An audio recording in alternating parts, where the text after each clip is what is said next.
Welcome to the BNI Blast on Blab.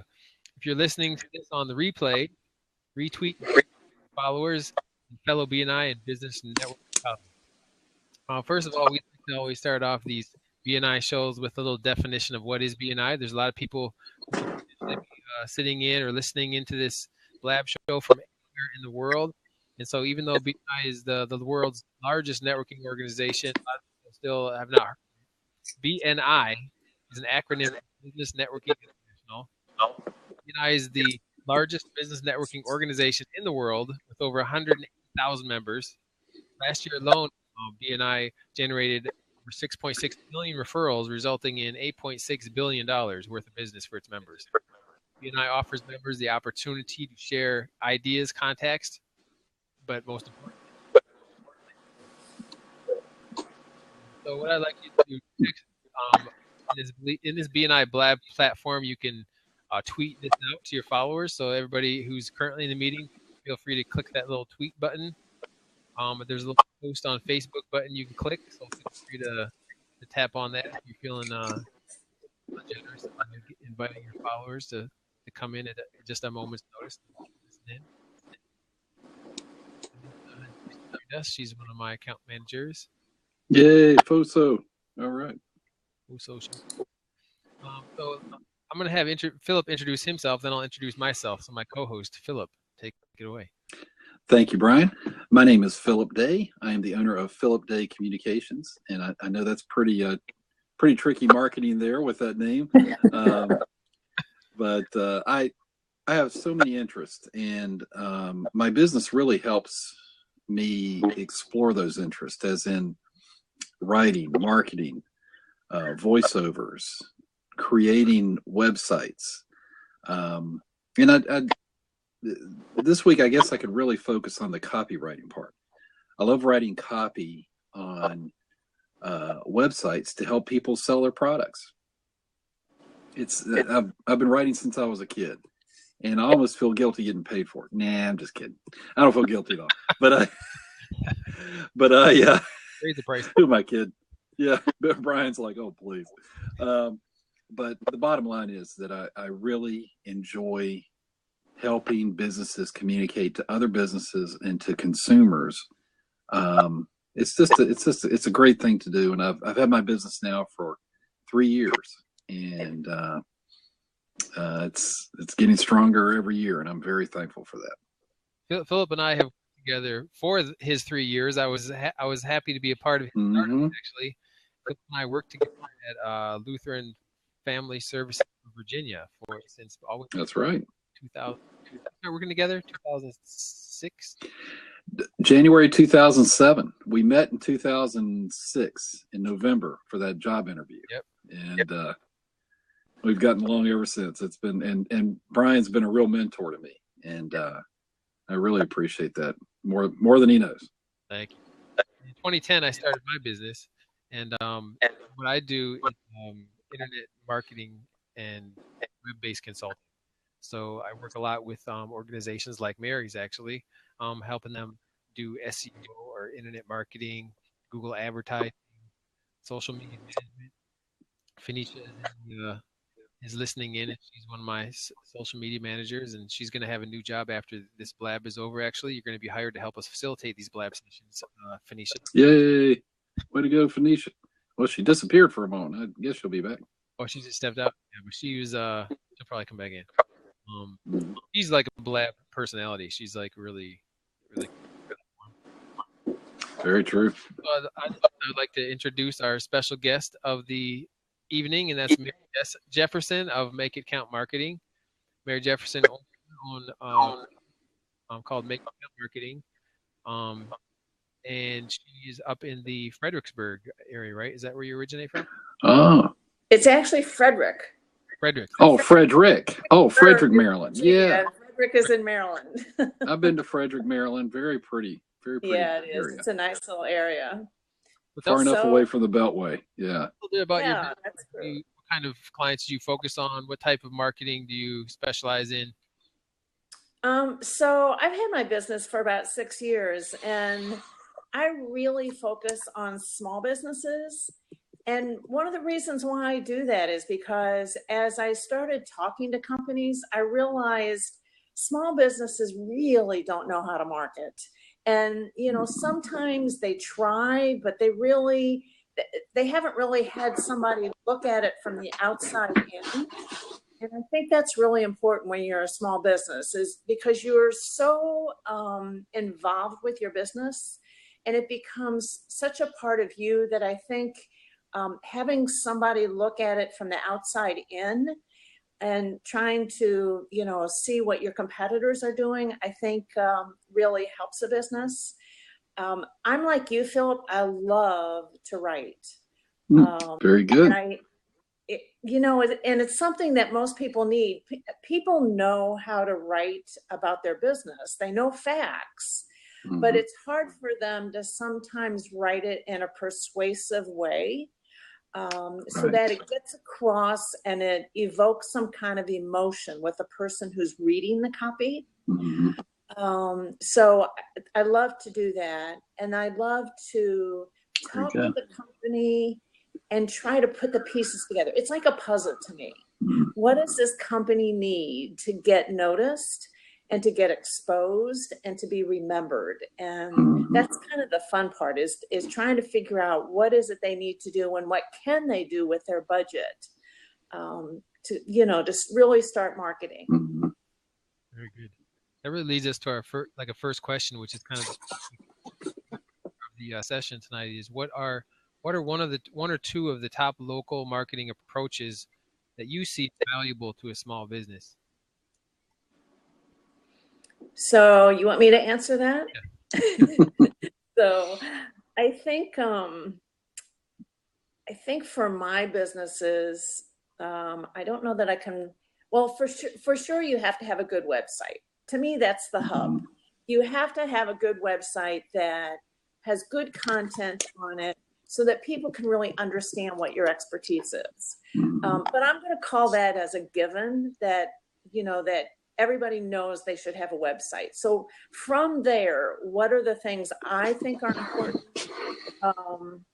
I think content for social media and email marketing. I find email marketing very, very effective if it's done properly. All right. Do you run into this, Mary, where you have a client or a prospective client that says, man, Facebook, Twitter, I don't bother with that stuff, and it's frankly just a waste of time. Nobody pays any attention.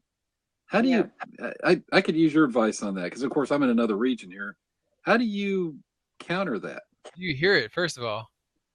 Oh my gosh, I hear it. Oh yeah, all do you hear it? Yeah. the time. You do. No.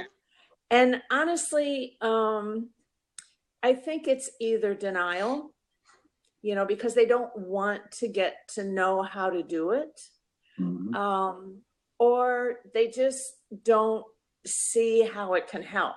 They don't see how the fact that your company is mentioned, your expertise is mentioned, and it spreads quickly through social media. They don't see how that helps their business.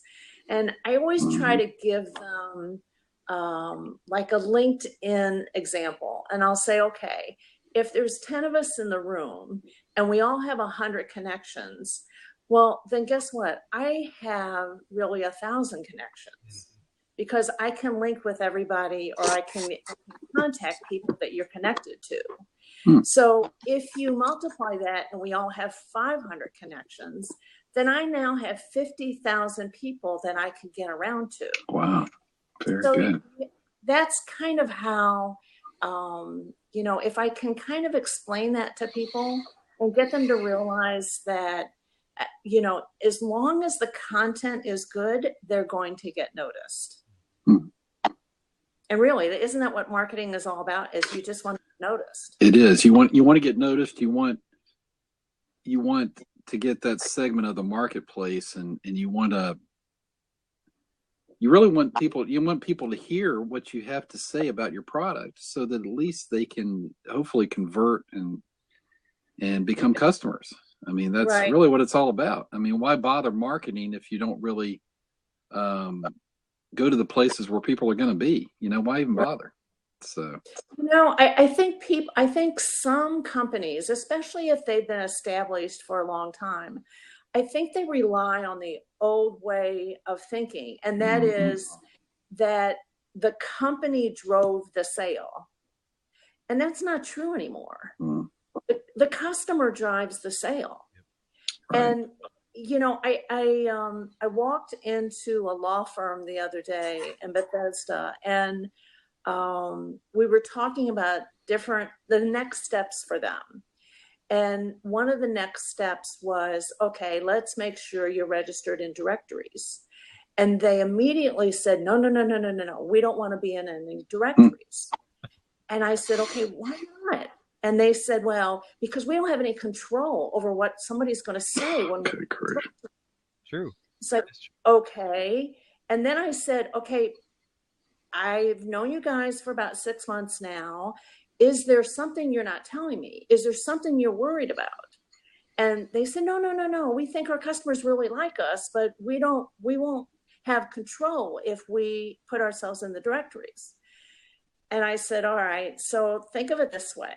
I started a new business in Bethesda, and I realized, okay, I need a business lawyer to look over some contracts. So I go online and I say, business lawyer in Bethesda. I said, so you're not going to come up. So do you understand that you're not even being considered? Exactly. I mean, at least the others that come up, they'll, the person who's doing the search will go to their websites and see what they're all about, but you're not even in the running because you're not in the directory. Yep. So they had to think about it for a while, and then they started changing their mind. And I guess that's the thing about a lot of law firms is they want, and it's not just law firms, I shouldn't say that, because it's a lot of professionals. They don't like losing control.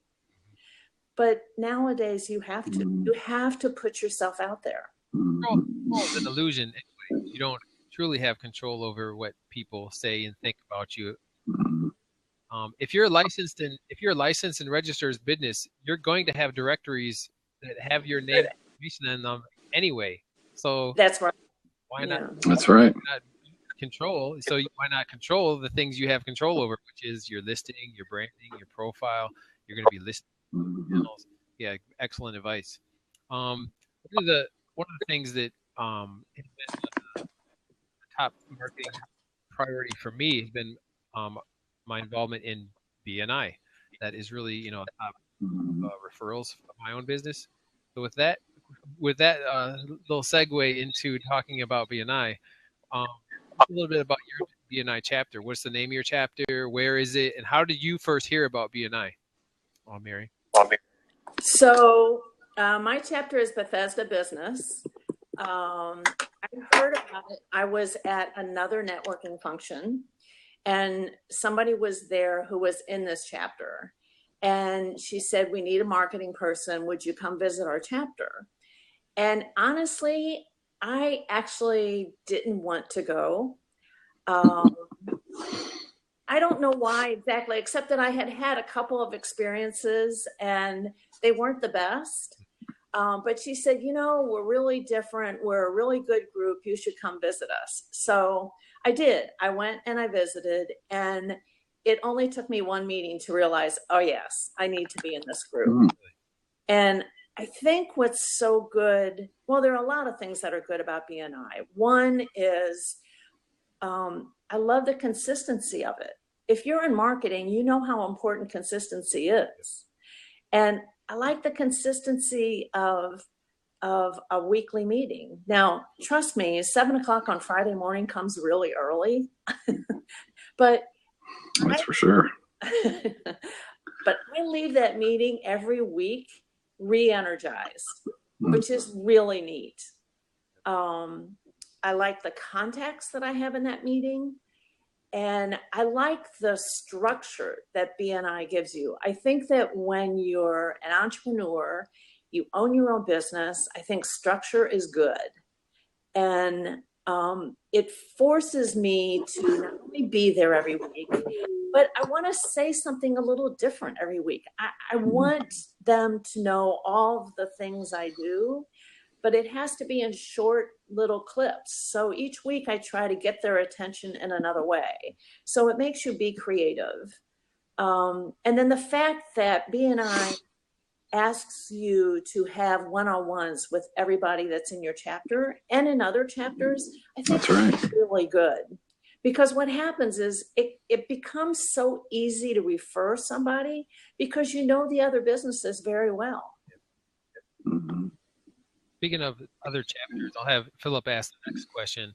But how often do you visit other chapters, and how do you find that benefit? I don't visit other chapters as much as I should. I think it would be nice to develop a practice of visiting other chapters at least once a month. I think it's very helpful. Even sometimes when there's another marketing person in that chapter, it's like you and I, Brian, we always find different things to talk about. So I think that's very helpful. And I think it's also nice to know what other kind of contacts you have. Everybody's a little bit different. It's nice to get feedback from different group of people. Go ahead, Phil. Oh, go ahead. No, go ahead, Brian. Well, I just visited another chapter in Northern Virginia. It's even out of our region. Somebody was visiting our chapter a couple weeks ago. She invited me to come visit hers, and their chapter is very consistent with ours. And Mary's is really, I think Mary's chapter is the most profitable in the state of Maryland, and the largest. Ours is probably big. We're pretty big. And this chapter in Northern Virginia was also very large and profitable, and it was just really energizing to see how they kind of did their little twist on the process. I really liked a few of the ways that they managed their meeting and invited people. And one of the things they did that I think we want to do in our group, I already talked to our leadership team about it, was you guys might do this already, like when they're getting ready to close up the meeting, before we do the announcements, they take all the visitors out, and like the visitor host takes them out and answers any questions and talks to them about the application and how they like the meeting. And so that's happening while we're doing just like the announcements for the chapter. I've seen that. I've heard that and seen that in other chapters. I have. We don't do it that way, but I have seen that. Mary, what would you say to someone who is considering becoming a member of BNI, but who might tell you, look, I'm not really a people person, and I mean, I know I need to get out there and sell and all that kind of thing, but I don't know, BNI kind of scares me. What would you say to them? Well, I think in a way it kind of scared me in the beginning because the thought that I was going to be in the group at that time, my group was around 25 people. And the thought that I was supposed to be giving referrals to 25 people scared the heck out of me. Because I was like, how am I going to do this? I have 6 friends. I'm not going to send them around to everybody, So I think part of it is, I believe it is hard to be part of BNI if you're just starting out. I think you need I don't know, a year, 18 months in the business to really start to get connections on your own. And then I think it's probably worthwhile to go into a BNI group. And that could change depending on the person. I also think that if you're really serious about your business, it's a great way to grow. And it's not just about you, it's about the partners that you can make. That's right. The partners, it's funny because I remember somebody warning me about going into a meeting because there were other marketing people in this meeting. And I thought, I don't consider other marketing people as my competitors. I really kind of consider them as partners because we all do things a little bit differently. Exactly. And, That's exactly right. I mean, I may not have nonprofit experience and somebody else has nonprofit experience. And so if I get approached by a nonprofit, I'd rather partner with somebody to do their marketing than try to do it myself, because I know if I partner, they're going to get a better deal. So, you know, I think it's just a really good way to ramp up your business. And I think the other thing that I think it's important to know is you are not going to get leads right away. You know, you're going to get leads down the road. That's true. That's true. You've got to give people in your networking group time to get to know you, because it's all about trust. You know, I don't want to give a referral to somebody if I don't know that they're going to treat them the way I treat my own customers. So you have to give people time to get to know you, to trust you, to learn more about you. You know, the way I figured it is, if I got one customer in a year, that was going to pay for my membership. And if nothing else, I'd break out even. I mean, you get paid back in so many other ways that even if you did get one customer, you would probably still go back the next year. But I think it takes around 7 or 8 months, and then you really start clicking. It is a little scary though when you want to give referrals, because, you know, givers gain, as we say in BNI. Right. And you really do want to give. You don't want to be just someone who's taking people's referrals and making bucks out of it, but you want to give. And I would tell people who are considering becoming a member that you're building relationships within this organization. If you're not interested in building relationships,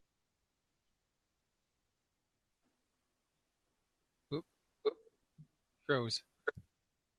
Did he freeze for you? If you're interested, I'm okay. You know what I mean? It is really about giving, and you know, you gain. Of course, you gain referrals. But like you're saying, if you're brand new, if you have a brand new business, BNI may not be the best way to go.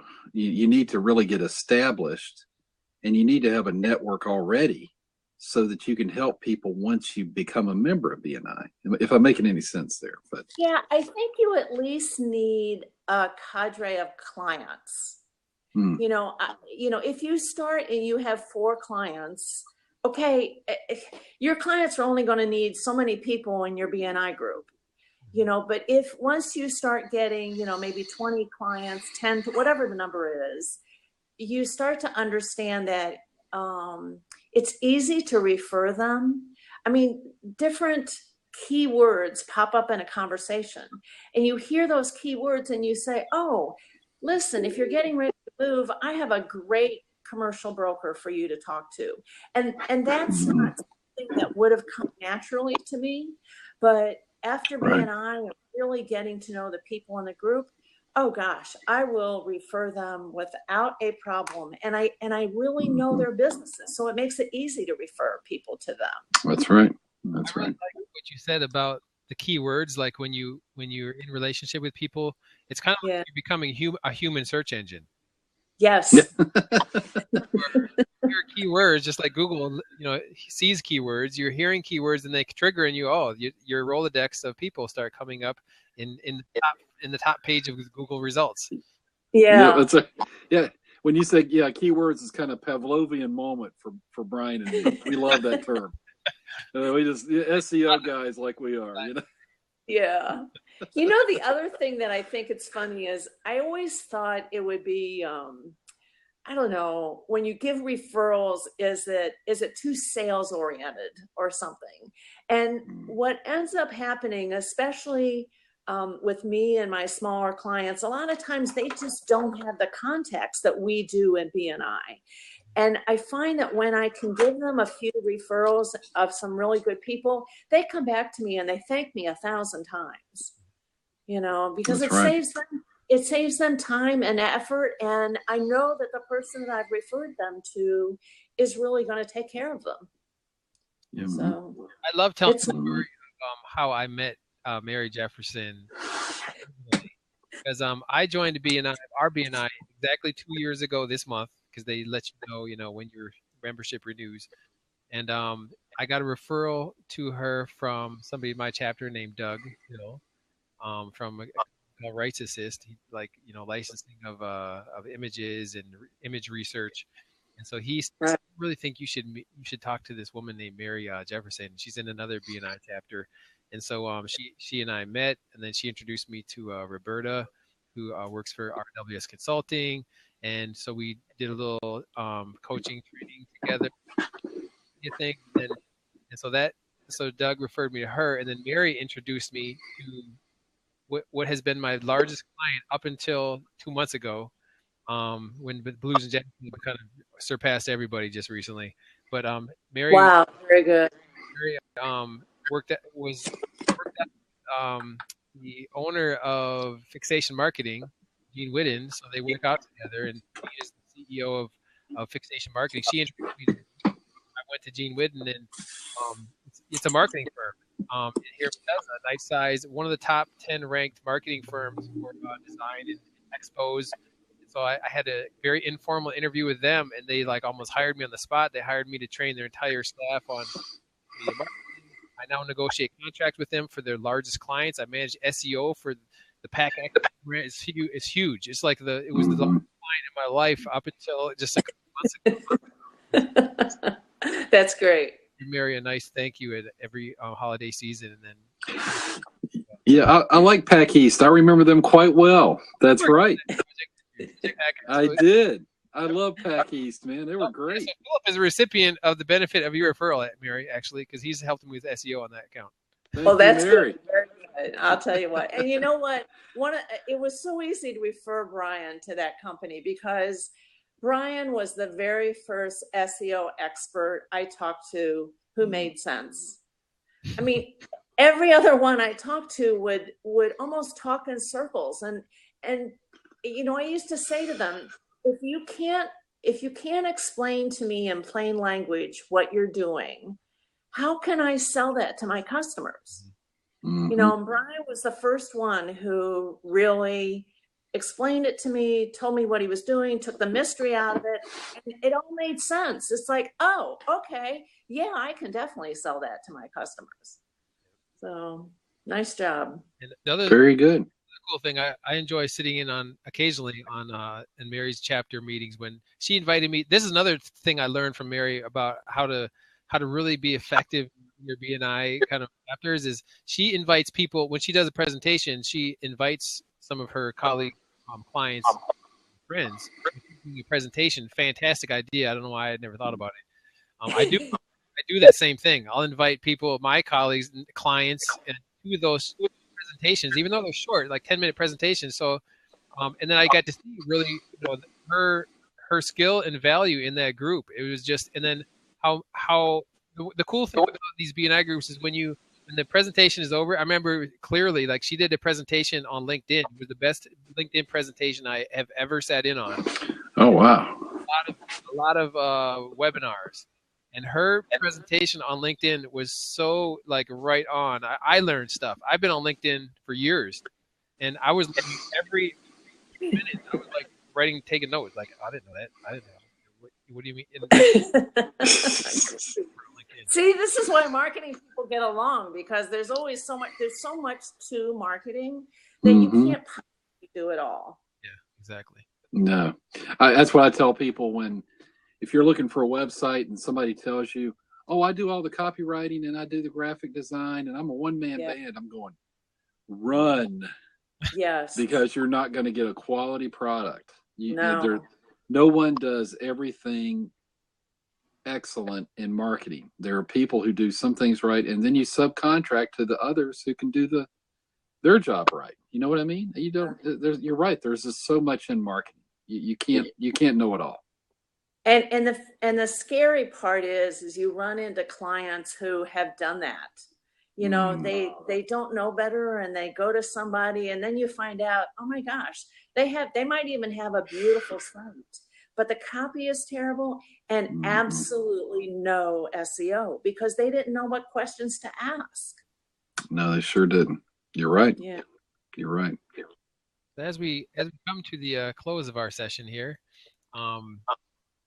give us an idea of how people can get in touch with you. So a lot of people will be listening to this on the replay. We're also going to publish this on YouTube, and I'm going to SEO optimize the video so it gets even more airplay. So how can people get in touch with you if they want to hear more about your services? Or So I would say just go to my website, makeitcountmarketing.com. And I've got a lot of blog articles up there, so they can really get to know me just by reading some of the blog articles. Very good. Just put that link in the chat session over there, so it'll be a permanent part of this replay. And then perfect. Another thing I'm going to put in there, which I usually don't do because people have LinkedIn profile appropriately. Of course, Mary's is optimized, so she's customized her LinkedIn profile name with her personal name. So I'm putting that in the chat session too. So LinkedIn. Perfect. Thank you. Very good. Thank you very much for your time. And our next Blab session will be, I think it's going to be a couple next year. Next year. Yeah. Oh my goodness. And great. Nice going, guys. Really great. I enjoyed it. I will listen often. Very good. Thank you. You can come by and be a guest again. Oh. Come by and watch and thank you so much. Thank you. You guys take care. All right. You too. All right.